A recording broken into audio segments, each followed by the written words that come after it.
حكيوا صاير بحلم فيها شو أعمل. اعوذ باللہ من الشیطان الرجیم، بسم اللہ الرحمن الرحیم۔ السلام علیکم دوستوں، امید کرتی ہوں آپ سب خیریت سے ہوں گے۔ دوستوں، آج میں آپ کے لیے ایک ایسا پروگرام لے کر حاضر ہوئی ہوں جو یقیناً آپ کو پسند آئے گا اور اس سے ہم سب کی اور ہمارے معاشرے کی اصلاح ہو سکے گی اور یقیناً بہتری آئے گی۔ یہ تعلق ہے میاں بیوی کا، جسے اللہ تعالیٰ نے بہت خوبصورت رشتہ دیا ہے اور اس رشتے کو نکاح کا نام دیا ہے۔ اللہ تعالیٰ نے نکاح سے وجود میں آنے والے رشتے کو بہترین انداز میں نبھانے کا حکم دیا ہے۔ اسلام گھر کو سکون، اطمینان اور سلامتی کے اوصاف سے متصف قرار دیتا ہے۔ وہ زوجین کے باہمی تعلق کو مودت، رحمت اور انس کی نگاہ سے دیکھتا ہے۔ اس قانونی تعلق میں ایک جانب اختیار مطلق عطا کرتا ہے اور انہیں باہمی الفت اور محبت قائم رکھنے کی ذمہ داری سونپتا ہے۔ زوجین کو وسعت قلب پر آمادہ کرتا ہے اور خاص تاکید کرتا ہے اگر وہ تمہیں ناپسند ہے تو ہو سکتا ہے کہ ایک چیز تمہیں پسند نہ ہو مگر اللہ نے اسی میں بہت کچھ بھلائی رکھ دی ہو۔ یہ سورہ نساء کی 19ویں آیت ہے۔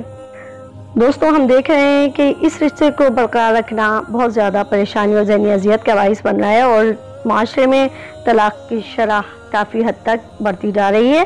اس میں میاں بیوی دونوں ہی کا قصور نظر آتا ہے، لہٰذا دونوں کو چاہیے کہ اپنی اپنی اصلاح کریں۔ دوستوں، اکثر شوہر تو ایسے ظالم و جابر ہوتے ہیں کہ الامان والحفیظ، کھانا تھوڑا سا کبھی لیٹ ملے، نمک ذرا سا کبھی تیز ہو جائے، انہیں اپنے موزے یا رومال نہ مل رہا ہو، حالانکہ وہ خود ہی کہیں رکھ کر بھول گئے ہوں، یا کوئی اور بات ذرا بھی ان کے مزاج شریف کے خلاف ہو جائے تو ایسا طوفان مچاتے ہیں کہ بیوی بیچاری سہم کر رہ جاتی ہے۔ گالم گلوچ تو معمولی بات ہے، اکثر تو ایسی چھوٹی چھوٹی باتوں پر ہاتھ اٹھانے سے بھی گریز نہیں کرتے۔ ترقی یافتہ زمانہ ہے، عورتیں بھی کیوں مردوں سے پیچھے رہیں؟ اکثر عورتوں نے بھی مردوں کے شانہ بشانہ چلنے کا عزم کیا ہوا ہے۔ کہیں عورتیں مظلوم ہیں تو کہیں عورتوں نے مردوں کا ناک پہ دم کر رکھا ہے۔ بعض عورتیں اس قدر زبان دراز واقع ہوتی ہیں کہ مردوں کو مصلحت کے تحت خاموش رہنے میں عافیت دکھائی دیتی ہے۔ ایک حدیث شریف کا مختصر مفہوم ہے۔ سرکاری دو عالم صلی اللہ علیہ وسلم کا ارشاد ہے کہ جس شخص نے اپنی بیوی کو بد مزاجی پر صبر کیا اور اللہ تعالیٰ اسے اتنا اجر دے گا جتنا ایوب علیہ السلام کو ان کے صبر کرنے پر دیا ہے، اور جس عورت نے اپنے شوہر کی بد اخلاقی اور غصے پر صبر کیا تو اسے اتنا ثواب ملے گا جتنا ثواب فرعون کی بیوی حضرت آسیہ رضی اللہ تعالی عنہا کو عطا ہوا ہے۔ ایک اور حدیث میں ہے، رسول اللہ صلی اللہ علیہ وسلم نے فرمایا کہ جو شخص اپنی عورت کو گالی دیتا ہے آسمان کے تمام فرشتے اس کو لعنت کرتے ہیں، متفق علیہ۔ ایک روایت میں ہے کہ مرد کو چاہیے کہ عورت کی دن میں 70 بار خطائیں معاف کرے۔ قربان جائیے محسن انسانیت صلی اللہ علیہ وسلم کے، جنہوں نے مردوں کو ان کی بدمزاجی اور گالم گلوچی پر سخت تنبیہ کی اور ساتھ ہی بدمزاج اور زبان دراز عورتوں سے بھی بھلائی کا درس دیا، اور عورت کے دکھ اذیت پہنچانے پر صبر کرنے والوں کو اللہ رب العزت کے ہاں غازی کا مرتبہ ملنے کی بشارت دی، اور عورتوں کی ناگواری تباہ باتوں پر صبر کرنے کو بھی ثواب بتایا۔ حضرت ابو سلیمان درانی رحمۃ اللہ علیہ فرماتے ہیں کہ عورتوں کی تلخی اور ترش روئی اور دیگر حرکتوں پر صبر کرنا گویا دوزخ کی آگ سے اپنے آپ کو بچانا ہے۔ حضرت صلی اللہ علیہ وسلم حضرت عائشہ صدیقہ رضی اللہ تعالی عنہا کو بار بار یہ پیار کے الفاظ سنایا کرتے تھے، یا حمیرہ، یا روحی، یا ریحانی، یا محبوبی، بان سے یعنی اے حسینہ، اے میری جان، اے میری دل پسند خوشبو، اے میری محبوبہ، اے میری غمخوار، اور اسی طرح کے الفاظ فرمایا کرتے تھے۔ حضور صلی اللہ علیہ وسلم نے فرمایا، جو شخص اپنی عورت کو ایسے کلمات کہتا ہے جس سے وہ خوش رہے تو اللہ تعالیٰ قیامت کے غم سے اس کو نجات دیتا ہے اور اس پر اس کے ہر کلمے پر 700 برس کی عبادت کا ثواب اس کے نامہ اعمال میں لکھتا ہے۔ احیاء العلوم۔ مردوں کو اللہ رب العزت نے عورتوں پر نگہبان بنایا ہے اور عورتوں کے مقابلے میں عقل مند بھی بنایا ہے، تو انہیں عورتوں کی معمولی لغزشوں کو برداشت کرنا اور عقل مندی کا مظاہرہ کرتے ہوئے درگزر کرنا چاہیے۔ اور عورتوں کو بھی غور کرنا چاہیے کہ کیا ان کا رویہ اپنے شوہروں کو کسی طرح اذیت پہنچانے کا باعث تو نہیں بن رہا۔ شوہر کا کتنا حق ہے۔ اللہ رب العزت کے بعد کسی کو سجدہ جائز ہوتا تو شوہر کو ہوتا۔ یہاں تک کہ کوئی عورت شوہر کی اجازت کے بغیر باہر نکلتی ہے تو واپس گھر لوٹنے تک فرشتے شوہر سے اجازت نہ ملنے کے سبب اس پر لعنت کرتے رہتے ہیں، اور اس حدیث شریف سے تو شوہر کے حق کا بخوبی اندازہ ہو رہا ہے۔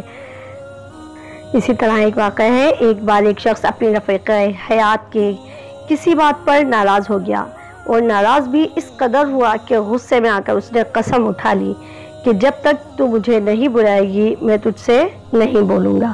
دوسری طرف ماشاءاللہ بیوی بھی کوئی ایسی کرخت مزاج ملی تھی کہ اس نے جھٹ سے وہی قسم اٹھا لی جو اس کے سرتاج نے اٹھائی تھی۔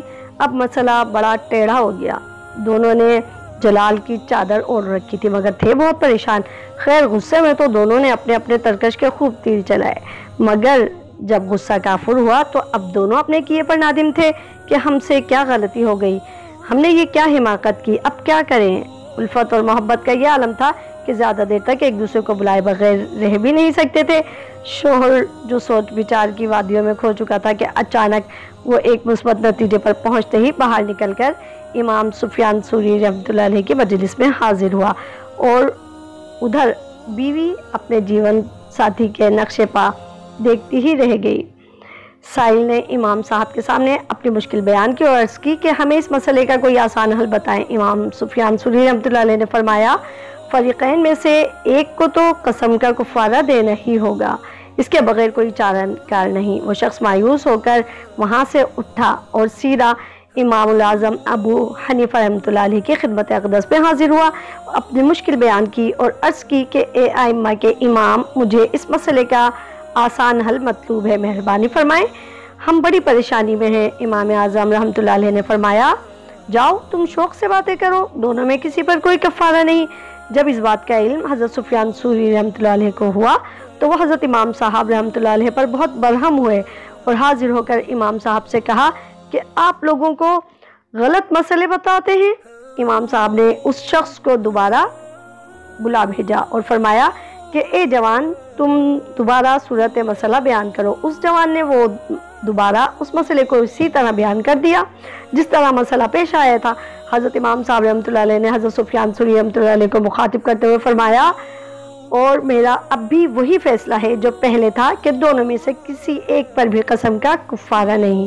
حضرت سفیان ثوری رحمۃ اللہ علیہ نے حضرت امام صاحب رحمۃ اللہ علیہ سے کہا کہ آپ کے پاس اس فیصلے کی دلیل کیا ہے؟ امام اعظم رحمۃ اللہ علیہ نے فرمایا، دیکھیے، جب شوہر نے حالت غضب میں اپنی بیوی سے ان الفاظ کے ساتھ قسم اٹھائی کہ جب تک تو مجھے نہیں بلائے گی میں تجھ سے نہیں بولوں گا، اب اس کے فوراً بعد بیوی نے شوہر کو کہا کہ میں بھی تم سے نہیں بولوں گی جب تک تم مجھے نہیں بلاؤ گے۔